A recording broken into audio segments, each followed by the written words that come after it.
I now to give you a brief overview of the chapters that are included in the book. So it starts with an introduction, and then the second chapter it points out the main theoretical framework, and that the notion of social self-organization is introduced. And this notion of social self-organization it's connected to Marxist dialectics. And the main contention in this chapter is that social self-organization is a process of cooperation, of social cooperation of human beings, and that cooperation and self-organization form the essence of society as such. Then, in the next chapter, this model of dialectical self-organization is being used for constructing a general social theory framework. It's a general model of society, and in this model, society is being conceived as a dialectical system in which various subsystems, the ecological system, the technological system, the economic system, the political system, and the cultural system or subsystem of society are dialectically interconnected. Then in this chapter I continue to apply this overall framework to modern capitalist society, and here the main argument is that capitalist society is a competitive society that is being shaped by the logic of instrumental reason, and that in this society economic, political and cultural capital are produced in forms that produce different classes within society. So modern society is a class structured society. Then in the next chapter I discuss the question of the type of society that we live in. And here a central notion of the whole book is introduced. It's the notion of transnational informational capitalism. So my contention here is that contemporary capitalism is being transformed by processes of globalization on the one hand and by processes of informatization on the other hand, and that these processes are linked. Next, I then move on to a chapter that is called Social Internet Dynamics. The notion of the Internet is being discussed here, and it is maintained that the Internet is a techno-social system. And also in this chapter, notions such as social software and Web 2.0 and Web 3.0 that are currently pretty much discussed are being considered and analyzed.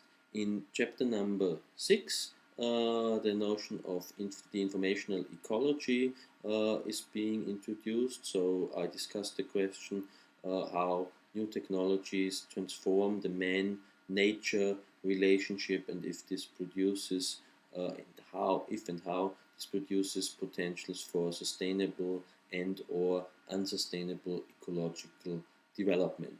Then in chapter number 7, the internet economy is being discussed. This is a very large chapter, and in this chapter first it is discussed how corporations are being transformed in global informational capitalism. So teamwork, for example, is a phenomenon that is being considered here.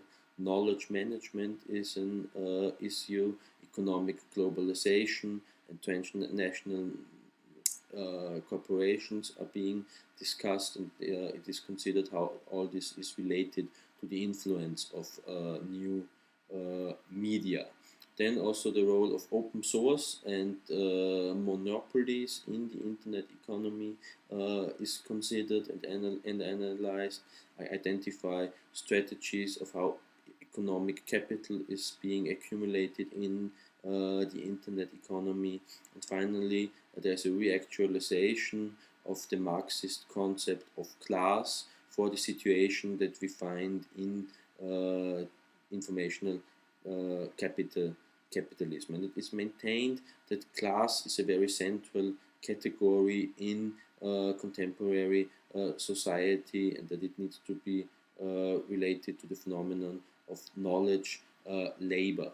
And this notion of class, it's a generalized notion of class, so it's not a purely economistic notion of class in the sense of the traditional industrial wage labor class, but it's a broadened notion of class.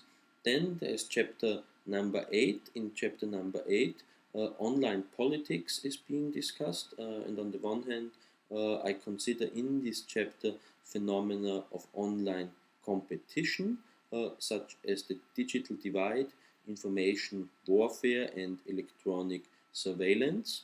And then I also discuss phenomena of political cooperation that can be seen of a sort of a new hope for positive developments in society. And in this context, it is discussed how democratic theory can be applied to the internet, and especially some attention is given to the question of how participatory grassroots democracy plays a role in or on the internet, and in this context the notion of electronic participation, eParticipation, is being discussed.